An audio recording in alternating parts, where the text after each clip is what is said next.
Modern homes are missing features that could solve your biggest daily frustrations. And after restoring dozens of historic homes and interviewing homeowners who grew up with these forgotten designs, I've discovered something surprising. These aren't outdated relics. They're genius solutions to problems we're still struggling with today. 10 of these forgotten home features stand out the most, and I'll show you which ones are worth bringing back to your modern home. So let's get to it, starting with the feature that once separated the working class from the wealthy. At number 10, the laundry chute that connected every floor directly to the basement. Picture being in an upper-class home around 1910. Upstairs bathrooms had discreet wooden cabinets opening to dark shafts dropping straight down to the laundry room. Toss in your dirty linens, and that was it. Then home design changed completely.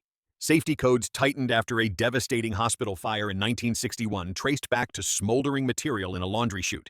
The shaft acted like a chimney, spreading flames between floors. Building codes responded by requiring fire-resistant materials, and self-closing doors, and installation costs jumped. But here's what drives me crazy. The exact problems these chutes eliminated came right back. You're back protesting the load as you carry overflowing baskets from second-floor bedrooms. Socks falling on stairs, pants streaking the floor, and you nearly stumbling as you haul dirty laundry around. You could get modern vacuum-powered systems like Laundry Jet. This solves the fire hazard problem, but installation costs $15,000, and you're still feeding one shirt at a time through a fist-sized opening. So while the laundry chute is practical, if you can't afford it, the best move is placing laundry facilities where dirty clothes actually accumulate. It could be a room specifically for laundry or your basement, even if you don't mind the trip. And speaking of basements, this specific one at number 9 actually helped your grandmother keep food fresh for months. And I'm talking about root cellars. Look, these weren't just holes in the ground. They preserved harvests without using a single watt of electricity. Properly constructed root cellars used Earth's natural insulation to maintain consistent, cool temperatures year-round. Thick walls, proper ventilation, strategic depth below the frost line, and your grandma could store potatoes, carrots, turnips, apples, and canned goods in conditions that kept them viable through entire winters. Wealthier estates took this further. The famous Lemp Mansion in St. Louis had underground caves that maintained perfect storage temperature without mechanical cooling. What seems excessive was actually cutting-edge food technology for the era. But electric refrigeration brought convenience. Mechanical cooling that never melted, never ran out, and didn't require descending into cold basements won immediately. Supermarkets offered year-round produce regardless of season. As electric refrigerators became affordable during the 1930s and 40s, root cellars got repurposed or sealed up entirely. But with rising energy costs, isn't it time for an alternative? Even apart from the energy costs, power outages have left modern refrigerators useless. Supply chain disruptions reminded everyone that backup food storage might actually matter.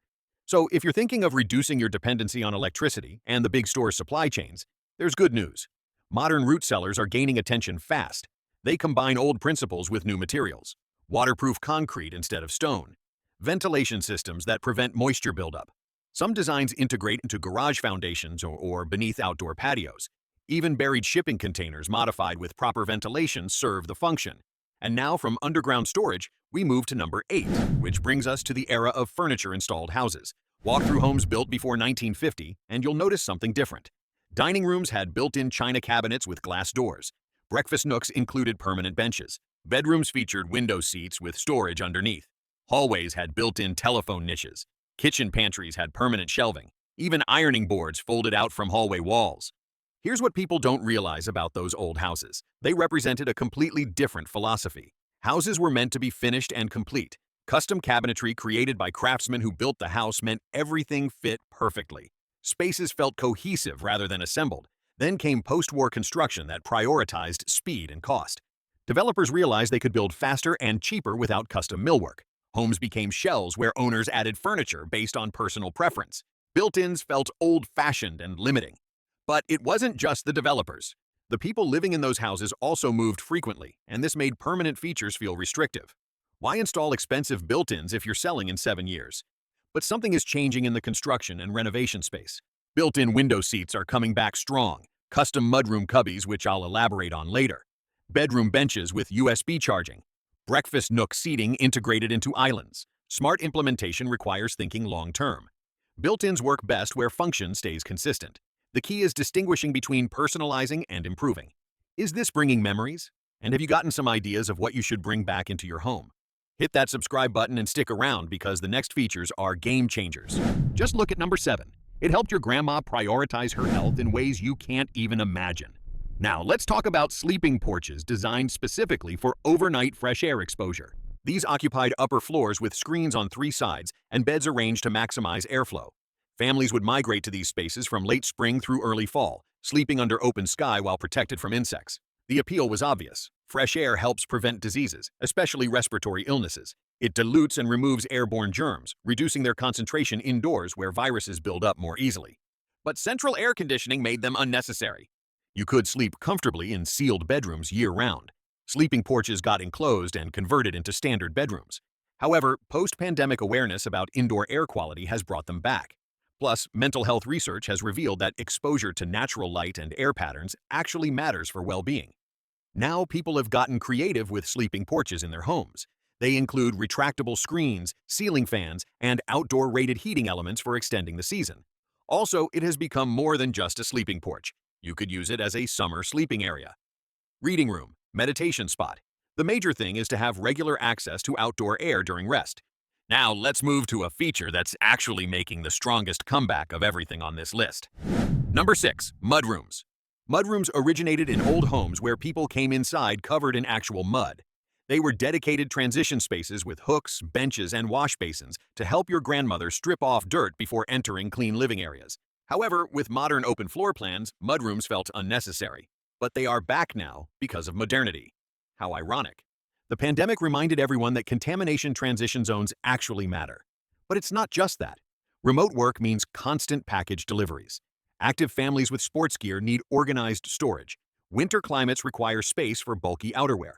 Contemporary mudrooms have evolved into serious systems. Built-in cubbies for each family member, dog washing stations with utility sinks, shoe storage, benches with storage underneath.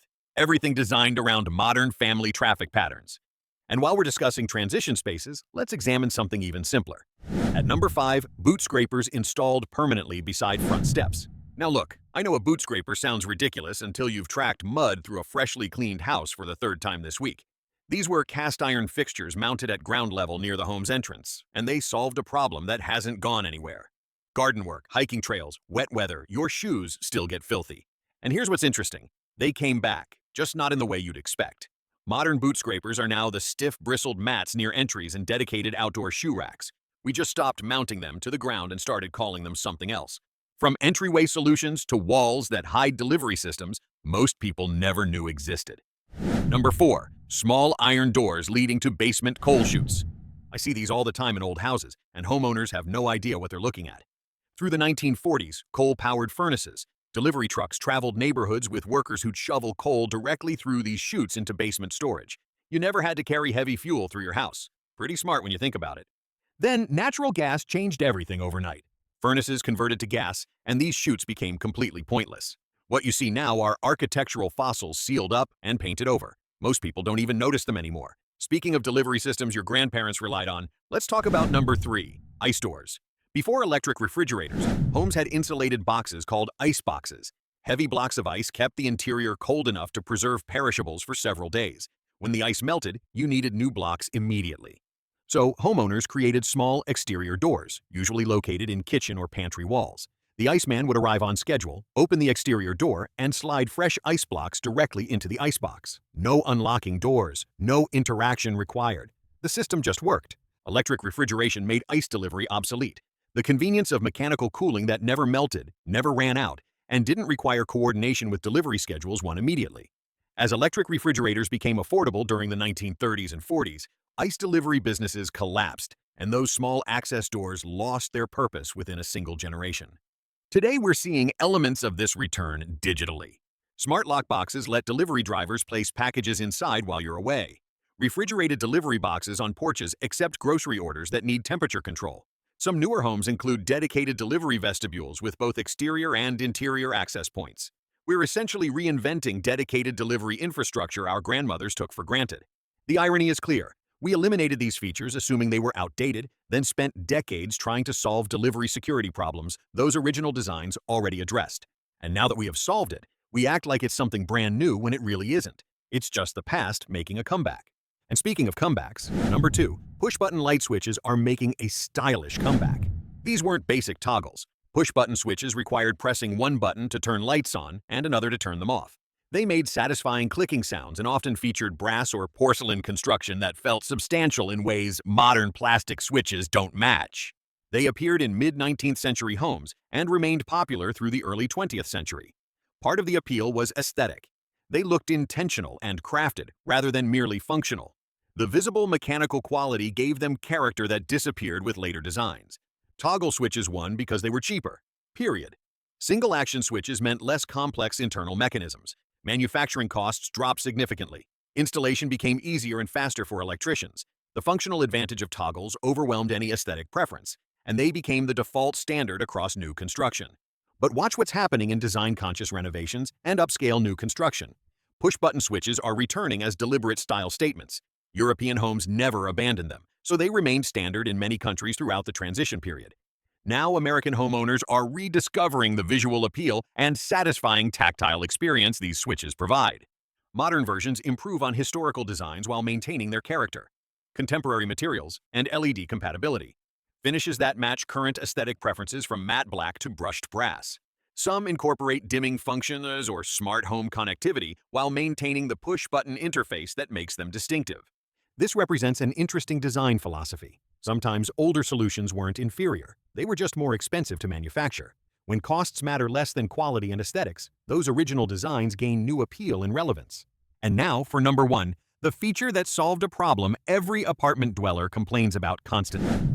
Interior walls. These walls were actually substantial enough to block sound and provide real privacy. This isn't about exterior walls or structural elements. I'm talking about walls between rooms inside the same home. Walk through houses built before 1950, and you'll notice something unusual when you knock on interior walls. They sound solid because they were solid. Older construction used actual dimensional lumber, thick plaster over wooden lath, and multiple layers of material between rooms. These walls ran 8 to 12 inches thick in many cases. The result was genuine sound isolation between spaces. Conversations in one room stayed in that room. You couldn't hear people walking in adjacent spaces. Privacy existed within your own home. Modern construction changed this completely. Stick-built walls use thin studs with drywall attached to both sides. Total thickness might be 5 inches, including the air gap. Sound travels through easily. You hear conversations, television, people moving around. Privacy inside your own home becomes impossible without deliberate sound treatment. This happened for purely economic reasons. Thinner walls mean less material cost, faster installation, more marketable square footage from the same building footprint. Developers maximized profit by minimizing wall thickness everywhere possible. The consequences stack up in daily living. Parents can't have private conversations with children in other rooms.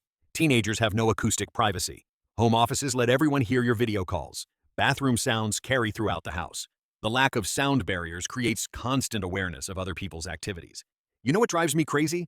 You notice this most intensely in apartment buildings. Neighbors' televisions penetrate walls. Footsteps from upstairs sound like they're in your room. Conversations from adjacent units might as well be happening at your dinner table. The modern epidemic of noise complaints traces directly to construction that prioritizes profit over livability.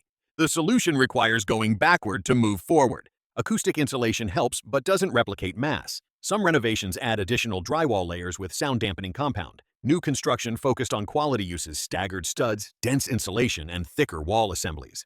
These additions cost more, but create homes where privacy actually exists. The extreme version replicates historical thickness entirely. Some custom homes use structural insulated panels or double-wall construction, creating genuine thickness. Others incorporate soundproofing as a primary design feature rather than an afterthought. For existing homes, strategic upgrades make significant differences, adding insulation during renovations, installing solid core doors that actually block sound, addressing floor assemblies between levels. Each improvement helps, even if you can't recreate that historical wall thickness exactly. The broader lesson matters more than any specific solution.